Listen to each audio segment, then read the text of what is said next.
Hello, I'm John Schneider. As a kid, I'd come to the New Jersey BAYSHORE to visit my Grandma Vi and take home movies of what I saw. Today I live here, produce video documentaries, and recently shot this boat at night with my video camera. Where is the Jersey BAYSHORE? Well, let's start with the big picture. It's somewhere in here, part of the universe, and it's definitely part of our world. But it's like no place I've ever experienced. And as soon as we land, I'll show you around. There are four things which I humbly conceive are essential to the well-being, I may even venture to say, to the existence of the United States as an independent power. First, an indissoluble union of the states under one federal head. Second, a sacred regard to public justice. Third, the adoption of a proper peace establishment. And fourth, the prevalence of that pacific and friendly disposition among the people of the United States, which will induce them to forget their local prejudices and policies, to make those mutual concessions which are requisite to the general prosperity, and in some instances to sacrifice their individual advantages to the interest of the community. Signed, General George Washington, 1783. Hello everybody, I'm your host for Jersey BAYSHORE Country, John Schneider, and I'm in the backyard behind a very historic house. It's the Burrowes Mansion in Matawan, New Jersey, and we're going to visit it during this program. Some people say it's haunted. It's inhabited by the ghosts of Margaret as well as, 12 or 13 other ghosts. And if you look in the upstairs window, sometimes you can see her, people say. I was invited to spend the night in this house, and I did, but more about that later. This was a house that was inhabited by patriots to the cause, who wanted freedom for our country, and didn't like the Tories or the Loyalists, who were mostly people who agreed with King George that this country should be dominated by Great Britain. So one night, the Loyalists or the Tories came to this house and tried to burn it down, and Margaret, who may still inhabit the house, tried to stop them. I hope you enjoy this story about the Burrowes Mansion. It's fascinating. It's a part of our living history about the Revolutionary War here in Jersey BAYSHORE Country. We're going to talk first to John, a.k.a. Al Savalane, who is the historian from Matawan and knows more about this house than almost anybody else. The American Revolution was a civil war because you had a group called the Patriots who felt that they could establish their own country and do as good a job as the mother country, and had loyalists who felt did not think of themselves as Americans, but felt that they were British subjects living in the colonies. The colonists had been here for quite a while. Think of Jamestown and the Pilgrims and Plymouth Rock and things like that. So before the Revolution, for almost 150 years, you had Americans over here. We had Harvard University, we had Columbia University in New York City, very old institutions. We're developing our own elite of people who are educated and who are starting to think more and more as Americans. And as this is going on, the British had allowed significant self-government. They said that, you're pretty well organized over there, and you're really, Englishmen, and you've had good background, you're related to us, you're like our cousins. You take care of things. You run your own local affairs, but as far as commerce with the mother country, we'll have more of a say in that. We'll put a local government over with you, but you pretty much take care of it. You handle your own thing. And now they were looking to the colonies, and they're saying, yes, we gave you a lot of, discretion about taxing yourself. But now, if we're going to keep an army over there, you're going to have to contribute to this, and we're going to tax you from London. And this is different acts like the Stamp Act, the Sugar Act, the Tea Act. A lot of these things were coming later. And it's like anything else. You give someone a privilege, and they get used to it. Then you try to take that privilege away, whether it's a union or anybody else, someone is going to squawk. And that's what happened here. The colonists were getting very indignant, and they were calling this taxation without representation. It wasn't so much that the taxes were so high and that we were being economically hurt. It was the principle of the thing. You trusted us like we were the good kids in the family, and you gave us privileges. Now you're treating us just like anybody else. At first, most of the people down here were not real enthusiastic about rebelling against Great Britain, but the British did some very stupid moves. King George III was a very stubborn man, and he had advisors who actually gave him some very poor advice. There were several times during the American Revolution where we could have negotiated this thing. In fact, most of the colonists, the leaders in the colonies, wanted to negotiate. They did not want to fight a war. Independence didn't even come into it yet, but they did not want to take up arms against some other country. They figured that recognize how we were before. Let's go back by giving us more self-government like we were before, and everything will be honky-dory. We'll forget about some of these infringements, things that you've slighted us, and we'll go back because it wasn't so bad. But King George and his advisors felt that we're in charge now, and you're going to do what we say. The British were now garrisoning troops in homes. People would, if you have a house here, you can take 2 British soldiers. You have a bigger house, you can take 4 British soldiers. And some of these people were not the nicest house guests. And that led to the Boston Massacre in 1770. And that's the time when the shooting started. The people, the talk in the tavern about I'm a loyalist, like a Democrat, that ended. Now, if you were a patriot or a loyalist, and there were spies sometimes would identify you, you could be executed in the middle of the night. Or your farm could be, this happened, if you were a loyalist or a patriot in an area that wasn't very favorable, the other group would come in and they would burn your crops, they would burn your farmhouse down, they would steal your animals. Any farm animals they couldn't steal, they'd kill. And if you didn't take off pretty quickly, your life would be in danger. It was being a rich agricultural area. Many times the British would come down here when they wanted to resupply their troops, and our patriots were not going to just sell to them. If they were truly in a patriot area, we'd shoot at them. So it became very inconvenient for the British to buy agricultural goods in Monmouth County because they'd probably have to take out several companies of infantry to go with a supply wagon if they were going to buy something, because there's a good chance somebody would shoot at them. In fact, a lot of the agricultural products to feed the British during the American Revolution actually came from Ireland. It was easier to bring the food across the Atlantic Ocean than to go into Monmouth County and fight those nasty patriots who aren't going to quite give up everything. So a lot of the fighting took place with American patriots fighting American loyalists. So gradually, in this part of New Jersey, even though it wasn't quite the hotbed up in New England, it was more even between the loyalists and patriots. But it depended on what area of New Jersey you lived in as to whether it would be stronger with the patriot cause or with the loyalist cause. Most of the people in Middletown Point were with the patriot cause. If you were a loyalist, you'd be a closet loyalist, and you wouldn't talk about it too much. You might hope that the Patriots lose someday, but you're not going to go out on Main Street and shout, "Yay for the loyalists," because someone would come and settle you down. All wars are bad, but civil wars are particularly ugly because you've got people, sometimes within a family on both sides shooting at each other, and sometimes neighbors who had been very friendly, people in the same church, part their ways, and that becomes very ugly. And it was that way in Monmouth County.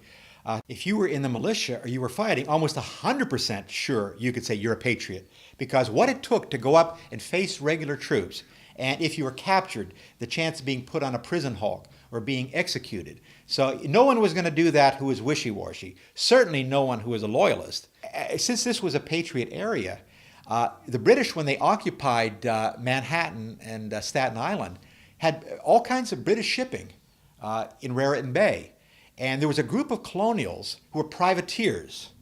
And they would operate out of this Raritan Bay area, especially the inlets like Matawan Creek, different things like that, where the whaleboats were about 20 feet long, and they had bows at both ends. They were shallow water craft, not ocean going, but shallow water, about 20 feet long, bows at both ends, so they could very quickly shift direction one way or another. And usually on the front, which they would, or maybe on both sides, but one they might designate the front, they'd have a swivel gun where they could fire, but a small caliber swivel gun, not a cannon, but a small caliber swivel gun. And these whaleboats would go out armed by patriots. Sometimes 18, 20 patriots would be there. They would have cutlasses and pistols for close order fighting. And they would go out into Raritan Bay from some of these inlets, and they would go beside a ship, a British ship, cargo ship, not a warship, but a cargo ship. They'd throw a grappling hook up, and they'd climb up, and they would take over the ship, and they would fight the crew. And typically the crew were not, military, so it didn't take as much to take over a ship when you're talking about just paid sailors. John Burrowes had in his mill ponds, deep areas, he supported the whaleboat navy. In fact, he had about 3 different whaleboats hidden in his mill ponds.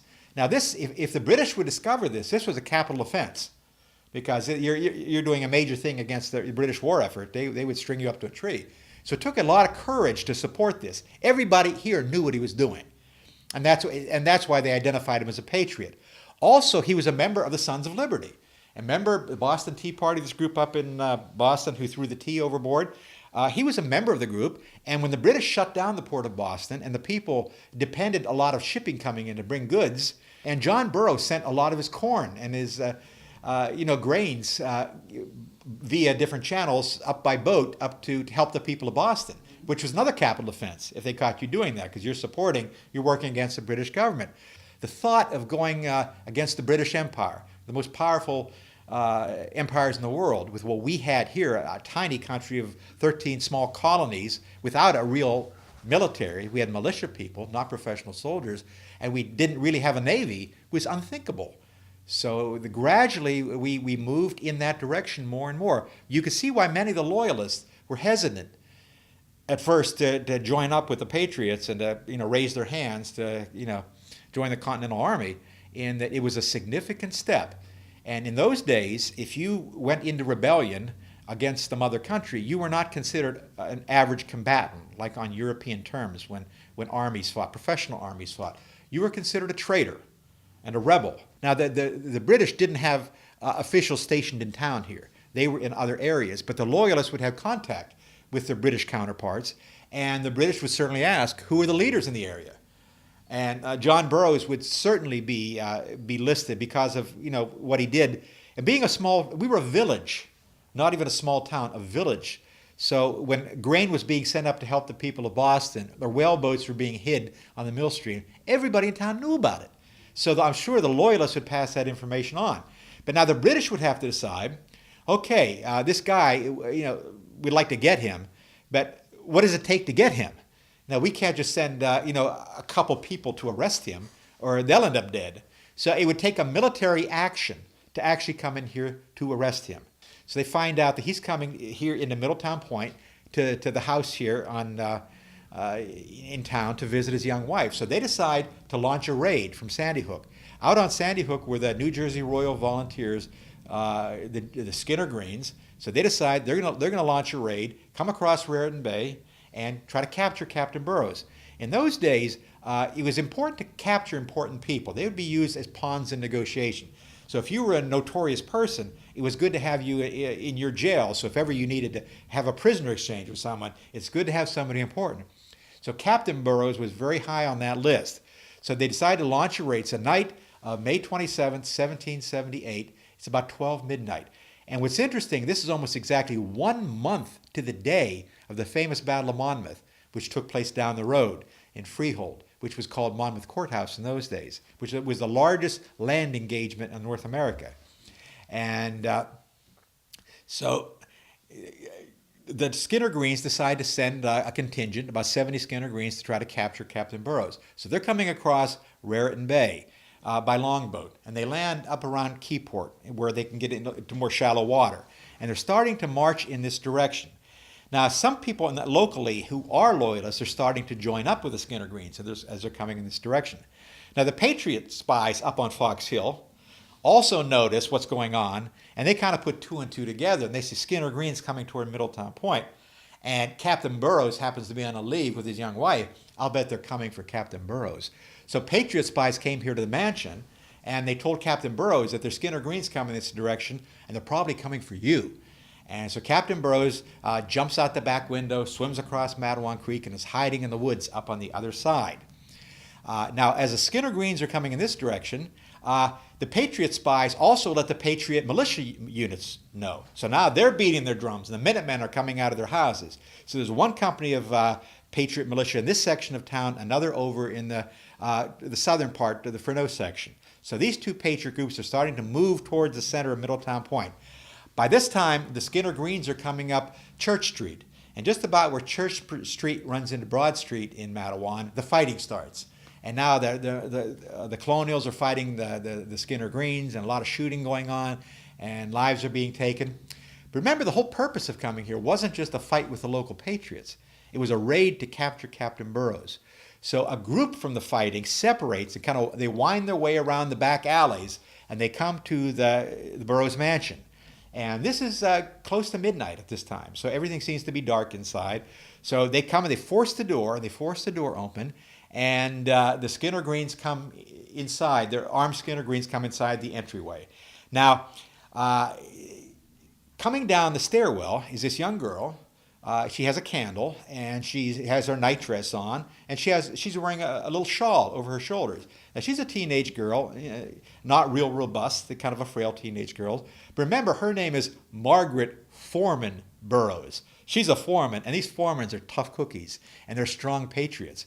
And as the Tories come in the front entryway, they're standing in the hallway, she says, "What are you doing in my house?" Well, they're amazed with this girl. This young girl is shouting at us, giving us a hard time, and they're kind of taken aback. And first they say, "Well, there's been some fighting uptown. We have some wounded men, and we want your shawl so we can bind the wounds of some of our wounded men." She had her night shawl on, and this young girl, in front of these armed Tories standing in her entryway, makes this little speech: "I'll not give my shawl or anything in this house," to a British subject. You could imagine how a fiery speech like that would go across to armed Tories standing in your entryway. So at that point, they figure, enough of this. He's hiding behind her, and she's stalling. So they rush up the stairwell. A Tory officer hits, Margaret Foreman Burrows is standing on the landing. A Tory officer hits her across the chest with the hilt of his sword and knocks her down, almost knocks her off the landing. His intent wasn't really to kill her, but it was to hurt her, to get her out of the way. And if you're making this speech to us, we'll show you. So he hurts her, and eventually she will die from these not that night, but eventually she will die from the injuries she sustains the night of the raid. But they start rushing around the house. Remember, Captain Burrows got earlier word. He jumped out the back window. He's hiding in the back of the Matawan Creek. They don't know that. They think he's hiding up in the servants' quarters. John Burrows also at that time was a slave owner. He owned several dozen slaves, and he had house servants who were slaves who were up in the slave quarters. So they think Captain Burrows is hiding up there. They fire their muskets up into the servants' quarters, up on the third floor. We still have musket ball holes from that night in 1778 there, if you're coming on a tour of the Burrows mansion. And they're just, I'm sure, some very, very scared servants under their beds up there. But they finally rush around. They realize that Captain Burrows isn't in the house. So now they decide to make an example of the whole Burrows family. So they take all the furniture in the house, some very, very nice furniture, because John Burrows was quite well-to-do and a very successful merchant, and they make a bonfire in front of the house, just so everybody in the town sees all of this very nice things being burned. So they're taking all this beautiful furniture, all the interior items, and they also decide to torch the house. And later on, when we did an archaeological restoration, we noticed all along the back of the house, char marks where it had been burned at one time. But fortunately, the people in the village were able to put the house out before it was completely consumed. So you have a very, very strong patriot feeling with this house here on Main Street, the Burrows Mansion. The mansion is opened officially 2 days a month, the first and third Sunday of the month from 2 to 4 in the afternoon are formal visiting hours at the mansion. But we are also open for groups that would like to have meetings here, or if you'd like to have a special tour, or to bring your group in at a different time. If you contact the Burrows Mansion or the Matawan Historical Society website, we can provide that type of service for a group, and you can have your meeting here, and we will give you a tour of the Burrows Mansion. A typical tour of the mansion lasts about 1 hour. There's quite a bit to talk about as we go through the mansion, both the 18th century aspect, and as the mansion has had a number of different occupants up until the 20th century. We have artifacts from a lot of very nice 18th century furniture, artifacts from different periods, Victorian furniture, things like that, and a lot of stories to tell you about different people who have lived in the mansion.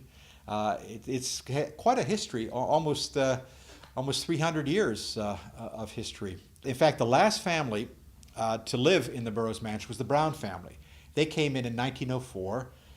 Benjamin Franklin Strong Brown was the publisher of the Matawan Journal, one of our first newspapers here, and descendants of the family lived here until 1974, when the mansion was turned over to the town of Matawan to become a museum. The last resident of the mansion, her name was Mildred Brown Herrick, had written a number of different articles about the mansion for some local publications. And she mentioned that when she was growing up as a girl, in the front parlor area, this would be the early 20th century, in the front parlor area, they had a rocking chair.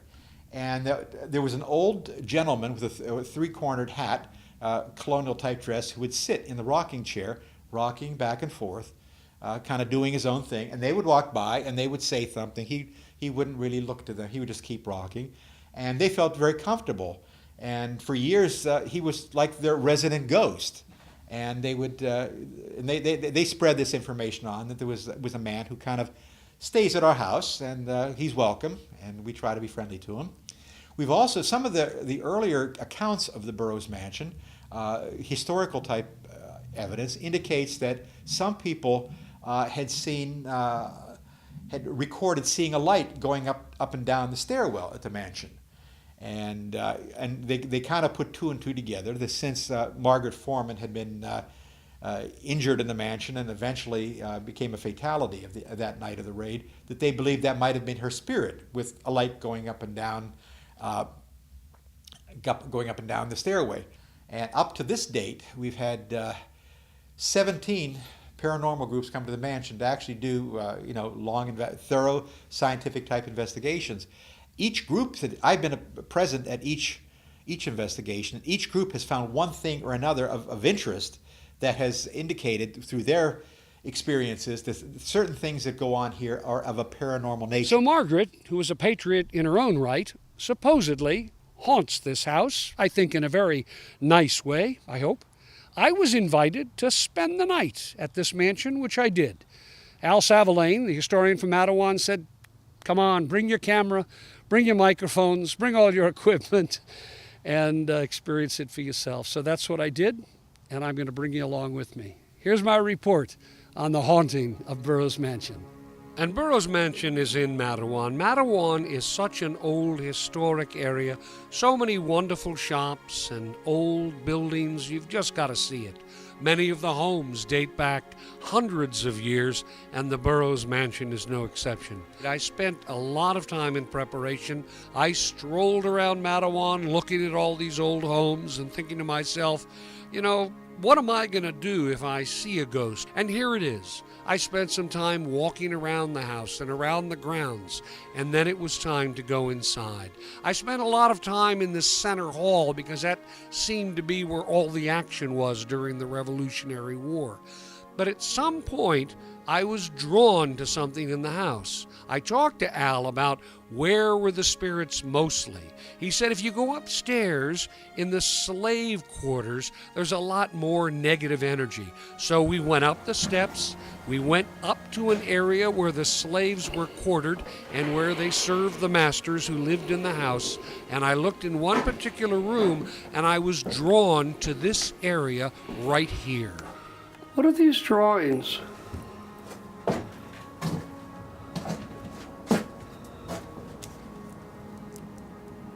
Do you have any idea what they are? They're very primitive. They don't look like drawings that, you'd... Milk face. Now, what I learned about milk face later on was milk face was a derogatory term for the slave owner. And I asked Al, did he know anything about these drawings? He's been in this house for over 10 years. He's been associated with the house for 40. He's been on 17 paranormal investigations inside this house, and he or any of the paranormal investigators that have investigated this house have seen this drawing before. That amazed me. Winifred, which is a very old name, right? McGrath?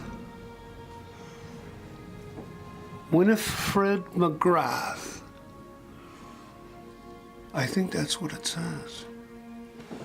Winifred McGrath, and I don't know what that is in Milkface. So this is Winifred McGrath is here. And this, you would assume, is Milkface. Now, I got chills when I saw this, and my chills got goosebumps when Al told me he had never seen this drawing before.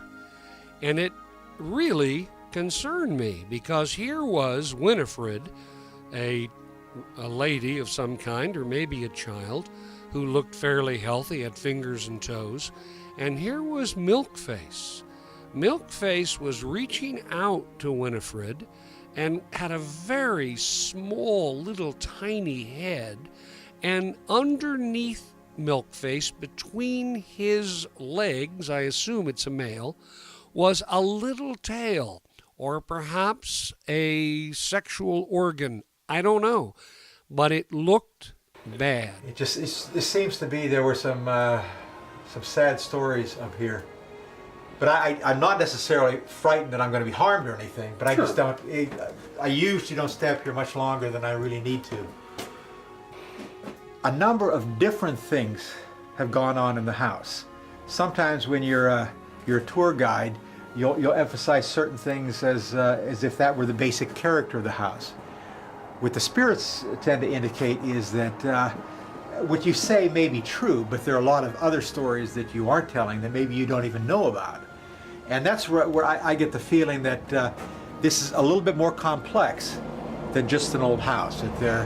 But I also learned that I'm fascinated in that, for that very same reason, that I want to learn about these other aspects of the house. I want to know about the personalities.